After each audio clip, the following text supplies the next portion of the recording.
একটা ভূমিকা সেখানে নেওয়ার চেষ্টা করেছেন। কার্যত দেখা গেল হইহুল্লোড়ই করেছেন, আক্রান্ত এলাকায় দু চারটা জায়গায় ঘুরেছেন এবং সাংবাদিকদের সামনে নানা কথাবার্তা বলার চেষ্টা করেছেন। কাজের কাজ আসলে তিনি কিছু করতে পারেননি। পশ্চিমবাংলা আমরা যেটা লক্ষ্য করেছি, বিরোধী রাজনৈতিক দলগুলো বলেছেন যে রাজ্যপালের হম্বিতম্বির উপর ভিত্তি করে আমরা আমাদের ভোটের অধিকার প্রয়োগ করার চিন্তা করছি না, আমরা লড়াই করে রাস্তায় দাঁড়িয়ে আমরা আমাদের ভোটের অধিকার প্রয়োগ করব, কারণ মুখাপেক্ষী হয়ে না, সঠিকভাবে তারা বলেছে।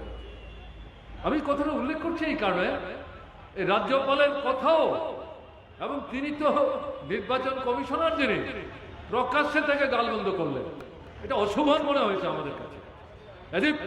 কোন পুলিশের এসপি সেখানে কোনো হোমগার্ডকে গালাগালি করছেন অথবা সেখানে কোনো কনস্টেবলকে গালাগালি করছেন, যেটা অশোভন মনে হয়েছে।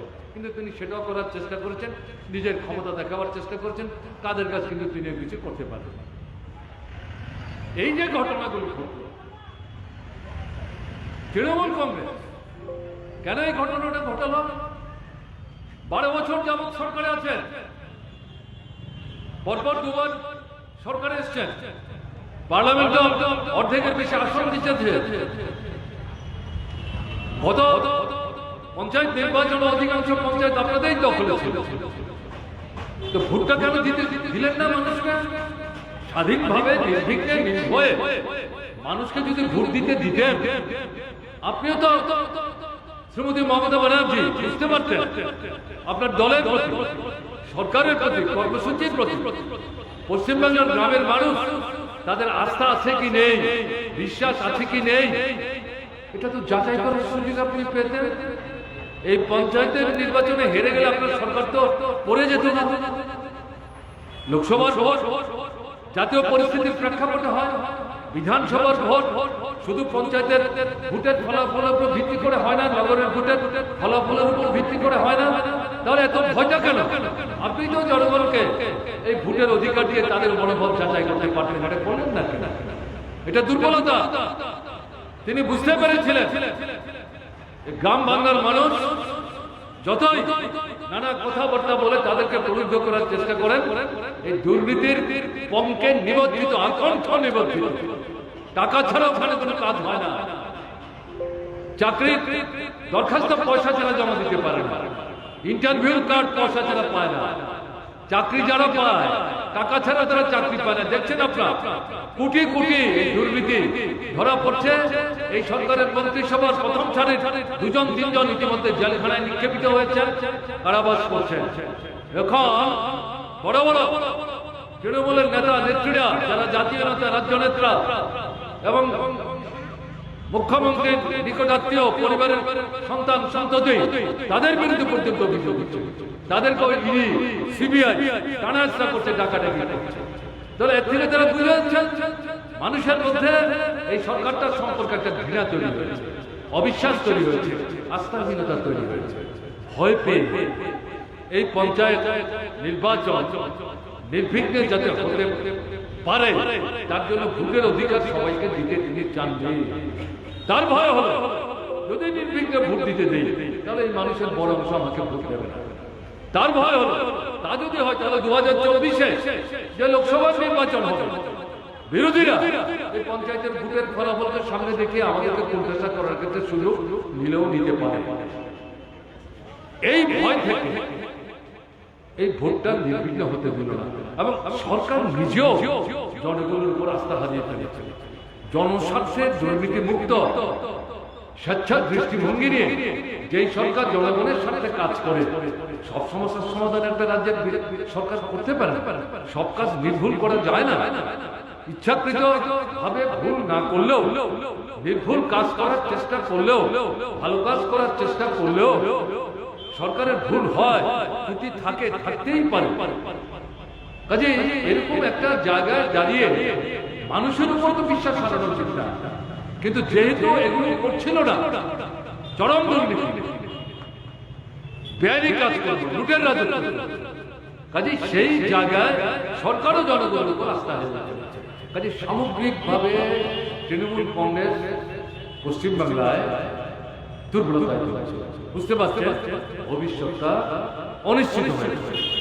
এই কারণে এই নির্বাচনটাকে এইভাবে প্রহসনে পরিণত করেছে। আমরা পশ্চিমবাংলার যে লড়াই এবার দেখেছি, অদম্য সাহস নেই গ্রামের মানুষ, বিশেষ করে শ্রমজীবী অংশের মানুষ, নারী পুরুষ নির্বিশেষে, হিন্দু মুসলমান খ্রিস্টান বৌদ্ধ নির্বিশেষে, তারা বিভিন্ন জায়গায় সর্বত্র সমানভাবে না পালন বেরিয়ে এসেছেন, প্রতিরোধে ব্যারিকেড তৈরি করার চেষ্টা করেছেন। রক্তাক্ত অবস্থাতেও তারা ভোট দিয়ে নিজের অধিকার রক্ষা করার চেষ্টা করেছেন। শেষ পর্যন্ত গুণে ফল বাড়িতে নিয়ে যাওয়ার চেষ্টা করেছেন। এই যে অদম্য সাহস, এই যে দৃঢ়তা, এই যে বলিষ্ঠতা, তাকে আমরা ত্রিপুরার গণতন্ত্রপ্রিয় জনগণের পক্ষ থেকে অভিনন্দন জানাচ্ছি। তাদেরকে আমরা লাল সালাম জানাচ্ছি। এবং এই লড়াই শুধু পশ্চিমবাংলার মানুষকে, নগরের মানুষকে, গোটা পশ্চিমবাংলার মানুষকে উৎসাহিত করছে ঘটনা তা না, সারা ভারতবর্ষে যারা গণতন্ত্র পুনরুদ্ধারের লড়াইয়ে অংশগ্রহণ করছেন, তার বৃত্তটা বড় হচ্ছে, ত্রিপুরা সহ তাদেরকে উৎসাহিত করছে। আমাদের প্রশ্ন, শ্রীমতী মমতা ব্যানার্জি, আপনি কি দাবি করছেন?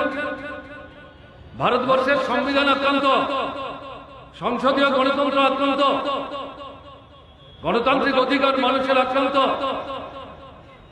আমাদের যে ধর্ম নিরপেক্ষতার মতাদর্শ, এটা গণতন্ত্রের সঙ্গে হাত ধরাধরি করে চলে, একটা থেকে আরেকটাকে আলাদা করে দেখা যায় না। সংখ্যালঘুরা আক্রান্ত, সংখ্যালঘু যে আক্রান্ত, গণতন্ত্র আক্রান্ত।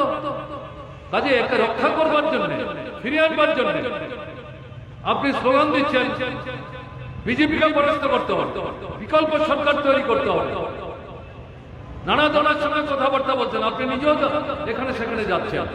তা আমরা কি সবাই আপনাকে জিজ্ঞেস করতে পারি, আপনি যে স্লোগান দিয়ে বিজেপিকে পরাস্ত করবার জন্য ভারতবর্ষের রাজ্যে রাজ্যে ঘুরছেন, অবিজেপি রাজনৈতিক দলকে সংগঠিত করার চেষ্টা করছেন, আপনার তো প্রথম দায়িত্ব হচ্ছে আপনি একটা রাজ্যের সরকার চালাচ্ছেন। 12 বছর হয়ে এখানকার মানুষের, এই রাজ্যে গণতন্ত্রকে তো আপনি রক্ষা করবেন। মানুষ যাতে গণতান্ত্রিক অধিকার ভোগ করতে পারে, নির্ভীকে নির্ভয়ে ভোট দিতে পারে, গুনতে পারে, হিসেব করে নিতে পারে, এই অধিকারকে নিশ্চিত করবেন না? সংখ্যালঘুদের নিরাপত্তা নিশ্চিত করবেন না? মানুষকে ঘরে থাকতে দিচ্ছেন না, ভোট দিতে দিচ্ছেন না, দাঁড়াতে দিচ্ছেন না, দাঁড়ালে শেষ পর্যন্ত লড়তে দিচ্ছেন না, বলতে দিচ্ছেন না, বাক্স লুট করছেন। আপনার পরাস্ত প্রার্থীকে জয়ী ঘোষণা করবার জন্য বিরোধী দলের জয়ী প্রার্থীকে পরাস্ত ঘোষণা করছেন। এটা কি করছেন আপনি? পশ্চিমবাংলার মানুষ যখন আপনার উপর আস্থা হচ্ছে, আপনি যে কাণ্ডটা করলেন, এই ত্রিস্তর পঞ্চায়েতকে বিক্রি করে পশ্চিমবাংলার বুকে, পশ্চিমবাংলা তো একটা ছোট্ট রাজ্য না, 12 থেকে 13 কোটি মানুষ, ভারতবর্ষের প্রথম 5-7টা রাজ্যের মধ্যে অন্যতম, যে পশ্চিমবাংলার স্বাধীনতার সংগ্রামে ব্রিটিশের বিরুদ্ধে লড়াইয়ের সামনের সারিতে দাঁড়িয়ে গোটা ভারতবর্ষকে তৎকালীন অবিভক্ত ভারতকে পথ দেখিয়েছে। স্বাধীনতার ভারতবর্ষে শ্রীমতী ইন্দিরা গান্ধীর নেতৃত্বে সংবিধানকে আক্রমণ করে জরুরি অবস্থা ঘোষণা করেছিল, তার হাত থেকে ভারতবর্ষকে উদ্ধার করবার জন্য জেলের ভেতরে জেলের বাইরে যে লড়াই, সে লড়াই যে পশ্চিমবাংলার পথ দেখিয়েছে, সেই পশ্চিমবাংলায় আপনিও তো নির্বাচনের মধ্য দিয়ে জিতেছেন।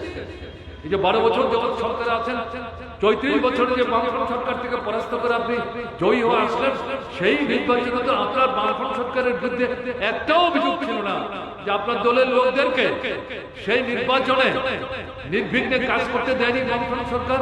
বলেননি, আপনিও তো বলেছেন নির্বিঘ্নে ভোট হয়েছে, শান্তিপূর্ণ ভোট হয়েছে, মানুষ স্বাধীনভাবে ভোট দিয়েছে, দুহাত দু আঙ্গুল দেখিয়ে আপনি ভিক্টরি ভোট করার আগেই সেলিব্রেট করার চেষ্টা করেছেন। আপনি তো এই পদ্ধতিতে পশ্চিমবাংলার সরকার দখল করেছেন, সেই আপনি পঞ্চায়েত নির্বাচনটা এই কাণ্ড কারখানা করলেন। সারা ভারতবর্ষের মানুষ, আপনি যে আজকে বিজেপিকে পরাস্ত করে গণতন্ত্র পুনরুদ্ধার, সংবিধানকে রক্ষা করে সংসদীয় গণতন্ত্রকে সুদৃঢ় করার কথা বলছেন, মানুষ বিশ্বাস করবে আপনাকে? ঘৃণা করবে।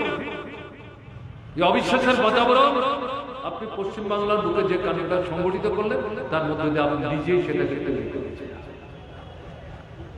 বিজেপি পশ্চিমবাংলায় দেখছি খুব লাফালাফি করছে। বিজেপি পশ্চিমবাংলা গণতন্ত্রের জন্য লড়াই করছেন, ঠিক আছে, অধিকার আছে।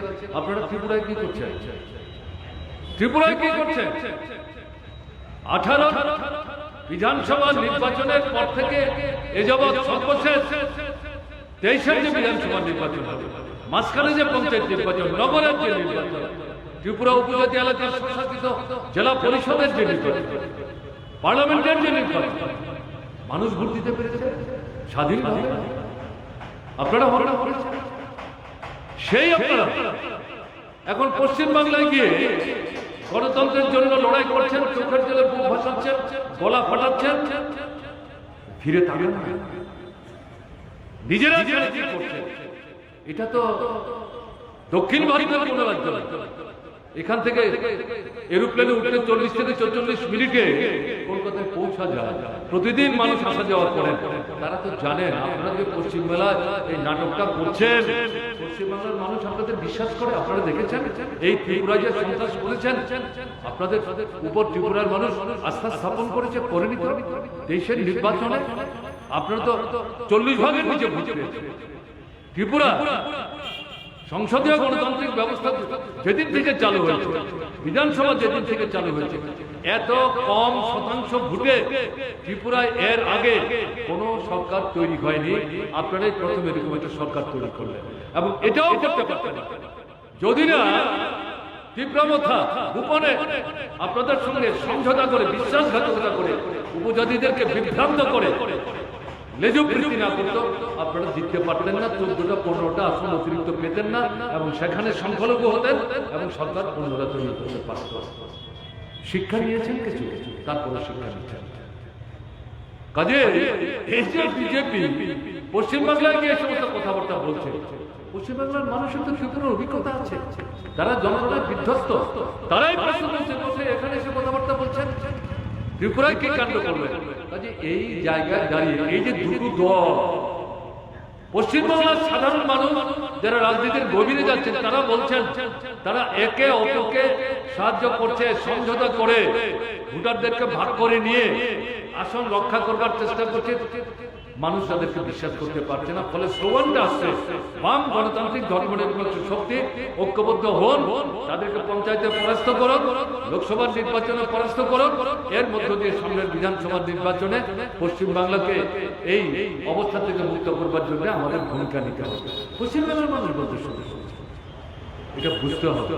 কাজে এরকম একটা পরিস্থিতিতে দাঁড়িয়ে আমরা আজকে এখানে পশ্চিমবাংলার যে গণতন্ত্র পুনরুদ্ধারের যে সংগ্রাম, তাকে যেভাবে পুতল করার চেষ্টা করলেন মমতা ব্যানার্জির নেতৃত্বে পশ্চিমবাংলার তৃণমূল কংগ্রেস সরকার, শুধু পশ্চিমবাংলার জনগণের প্রতি সহানুভূতির দৃষ্টিভঙ্গি নিয়ে আমরা আগরতলা মিছিল করলাম, এটা ভাবলে ঠিক হবে। পশ্চিমবাংলায় গণতন্ত্রের জন্য যে লড়াইটা পশ্চিমবাংলার মানুষ করছেন, তৃণমূল কংগ্রেস এবং বিজেপিকে বাদ গোটা ভারতবর্ষে যে স্লোগান রয়েছে, বিজেপি হটাও, দেশ বাঁচাও, সংবিধান রক্ষা করো, গণতন্ত্র পুনরুদ্ধার করো, সেই স্লোগানের সাথে পশ্চিমবাংলার পঞ্চায়েত নির্বাচনের একটা নিবিড় সম্পর্ক ছিল। এটাকে মাথায় রেখে পশ্চিমবাংলা অতৃণমূল অবিজেপি শক্তি ঐক্যবদ্ধ হয়ে লড়াই করার চেষ্টা করেছে। সেই লড়াইকে ক্ষতিগ্রস্ত করার জন্য এই বিভৎস ফ্যাসিস্ট আক্রমণ। কাজে এই লড়াই পশ্চিমবাংলার জনগণ যে লড়ছেন, এ শুধু পশ্চিমবাংলার লড়াই না, গোটা ভারতবর্ষের লড়াইয়ের অবিচ্ছেদ্য অঙ্গ। সেদিক থেকেও আমাদের মনে হয়েছে আমাদের যে পার্টি পলিট ব্যুরো আজ থেকে 3 দিন আগে সারা ভারতবর্ষের মানুষের কাছে আবেদন করেছেন, পশ্চিমবাংলা যে ঘটনা চলছে তার প্রতিবাদে সারা ভারতবর্ষে আপনারা সোচ্চার হন। সারা ভারতবর্ষে গণতন্ত্রকে পুনরুদ্ধার, সংবিধানকে রক্ষা, সংসদীয় গণতান্ত্রিক ব্যবস্থাকে সুদৃঢ় করার যে সংগ্রাম, তাকে আরো ব্যাপকভাবে বিস্তৃত করবার জন্য আপনারা ঘর ছেড়ে বেরিয়ে আসুন, রাজপথে যান। পথে দাঁড়িয়ে এই লড়াইটাকে আমাদের সংগঠিত করতে হবে। সেই দৃষ্টিভঙ্গি আমরা আজকে এখানে এই কর্মসূচিটা সংগঠিত করছি। আমাদের এই একটা মিছিলের মধ্য দিয়ে, একটা এই ছোট্ট সভার মধ্য দিয়ে আমাদের দায়িত্ব যাতে শেষ হয়ে যায়। ত্রিপুরার বিভিন্ন মহকুমায় জেলা কেন্দ্রে যেখানে সম্ভব বড় মিছিল করতে না পারেন ছোট মিছিল সংগঠিত করুন, পথসভা সংগঠিত করুন, দরজা জানালা বন্ধ করে চার দেওয়ালের মধ্যে আবদ্ধ থেকে নিজেদের মধ্যে বক্তৃতা করার দরকার নেই। আপনারা আজকে সংগঠিত হচ্ছেন, মানুষ এসছেন, আপনারা আমাদের কথা সবসময় শোনেন, কিন্তু এই যে রাজপথে দাঁড়িয়ে কথা বলছে মাইক লাগিয়ে, অনেক দূর থেকে মানুষ কথা শুনছেন, যারা ভয়ে ভীত বিহ্বল হয় আপনার সাথে মিছিলে আসে না, স্লোগানে গলা মেলায় না, কিন্তু শুনতে চায়, বুঝতে চায়, কি করতে হবে বুঝে নিতে চায়। কাজে প্রকাশ্যে যেতে হবে। আমরা আমাদের পার্টি বামপন্থী ফ্রন্টের বিভিন্ন রাজনৈতিক দল, অন্যান্য যে গণতান্ত্রিক রাজনৈতিক দল যারা প্রকৃত অর্থে গণতন্ত্রে বিশ্বাসী, আস্থা স্থাপন করে কাজ করার চেষ্টা করেন, শক্তি যতই কম হোক, পারলেও ঐক্যবদ্ধভাবে, না হলে এককভাবে, বিচ্ছিন্নভাবে, যেখানে যার যা ভূমিকা নেওয়ার ক্ষমতা আছে, রাস্তায় বেরোন, পথে দাঁড়ান, একটা মাইকে নিয়ে একটা রিক্সায় উঠে কথা বলুন, 10 জন 20 জন 50 জন 100 জনের কাছেও যদি আপনি আপনার কথা পৌঁছে দিতে পারেন কি চলছে দেশে, সামগ্রিক যে গণতন্ত্র ধ্বংসের ষড়যন্ত্র ত্রিপুরায় যেভাবে চলেছে, পশ্চিমবাংলায় চলছে, সারা দেশকে রক্ষা করতে গেলে ত্রিপুরা পশ্চিমবাংলায় এই আক্রমণকে প্রতিহত করতে হবে, আলাদা করে দেখার কোনো সুযোগ নেই। এই ভাবনা নিয়ে এই লড়াইয়ে আমাদের অংশগ্রহণ করতে হবে। এই পশ্চিম জেলাতেও বিভিন্ন মহকুমাগুলিতে আগরতলায় কেন্দ্রীভূত না রেখে এই যে প্রতিবাদ সংগ্রামটা, যে জানিয়ে যে সংগ্রামটা, এই সংগ্রামটাকে ছড়িয়ে দেওয়ার চেষ্টা করবেন, এই আবেদন আপনাদের প্রতি রেখে আমি আমার কথা বলা শেষ করছি। আপনারা বৃষ্টিতে ভিজে মিছিল করেছেন।